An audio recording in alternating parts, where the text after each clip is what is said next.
Underworld, 5 pros, 5 cons, 5 pros. I think the production is quite strong. There has been much worse in the Classic Who series. I think the scripts would read fairly well. It can be fairly standard goodies and baddies, captures, escapes, but again, there is much, much worse in the Classic Who run. One of the most potently SF, though maybe not scientifically careful, of the Classic Who serials: spaceships, asteroids, colonies, lasers, AI. There's lots to appreciate in this respect here.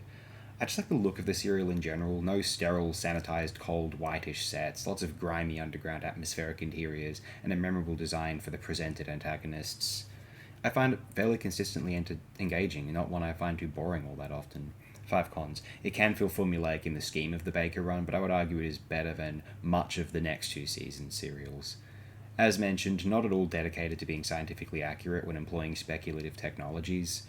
The production is good to a point, but it really isn't up to the standard of the Hinchcliffe Holmes era. Think of Planet of Evil, even Face of Evil, certainly the likes of Android Invasion, or even Revenge of the Cybermen. It doesn't look as polished as those titles, even though it might be superior to certainly Face of Evil. I would also claim Android Invasion, actually. It doesn't do enough of its premise, certainly not the Greek mythology components, although this could have rendered the affairs relatively tacky also. More straightforward adventure than cerebral exercise, but it is quite rich as being a piece of mythologic fare, an enjoyable yarn, likable and bouncy, with a reasonable production to back it all up, in my own view.